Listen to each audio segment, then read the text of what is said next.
Tang Hui de la province du Hunan a été condamné au camp de travail pour s'être plaint à la police au sujet de sa fille contrainte à se prostituer. Les autorités locales ont été vivement critiquées et forcées par la réaction publique à annuler cette condamnation. Une série de mouvements pour l'abolition du système de rééducation par le travail a fait son apparition sur le web.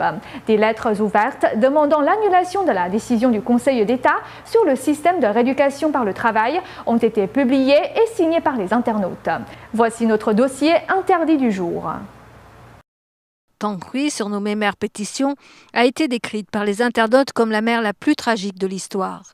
Sa fille de 11 ans a été enlevée et forcée à se prostituer. Elle a été violée en réunion et contracté des maladies sexuellement transmissibles qui l'ont condamnée à une infertilité irréversible. Tang Hui a sans cesse fait appel et demandé une enquête. Les autorités l'ont accusé d'avoir gravement nui à l'ordre et à l'unité sociale et condamné à 18 mois de rééducation par les travaux forcés. La loi autorisant la rééducation par le travail forcé est une caractéristique de la loi chinoise. De telles lois nécessitent généralement l'approbation d'un individu, d'un comité ou d'un dirigeant.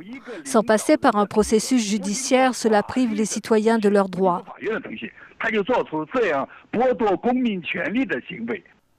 Zheng Jianyu, un administrateur du village du canton de Pengshui, dans la ville de Chongqing, a été condamné à 2 ans de travaux forcés pour avoir posté et reposté des messages parlant de la réforme politique. Selon les archives du centre de détention, entre avril et août 2011, Zheng Jianyu a publié et reposté des messages négatifs dont le contenu était lié à la liberté de parole et soutenait un système politique démocratique. Zheng Jianyu a critiqué le parti au pouvoir et le régime et se trouve actuellement dans un camp de travaux forcés.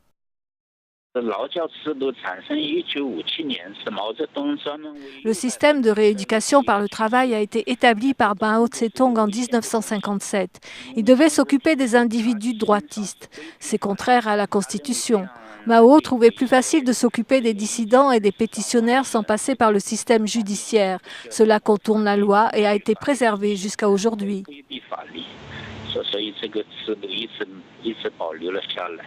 L'article 37 de la Constitution chinoise déclare expressément que tout citoyen ne peut être arrêté, illégalement détenu ou privé de liberté sans l'approbation de la Cour du peuple. Les conséquences de cette loi sont très dures. Le gouvernement n'a aucune crédibilité. Sa soi-disant règle de la loi n'est qu'une promesse vide. Une vague de mouvements d'abolition de la rééducation par le travail forcé a vu le jour sur Internet. Les internautes pensent que les pétitionnaires n'ont aucun moyen de faire entendre leurs plaintes et qu'ils sont privés de leur liberté. De nombreux avocats ont dit que la rééducation par le travail forcé ne fait que renforcer les contradictions et créer un cercle vicieux. Un rapport spécial de Radio France Internationale déclarait qu'en termes de technologie judiciaire, le problème du système de rééducation par le travail forcé est qu'il prive une personne de sa liberté sans aucune base légale. La police essaie trop de couvrir ses méfaits pour éviter les obligations d'une enquête criminelle. Le système de rééducation par le travail trouve ses origines dans un manque de distinction entre le parti et l'État. Il existe également un manque de distinction entre les départements administratifs et judiciaires. Dossier interdit NTD.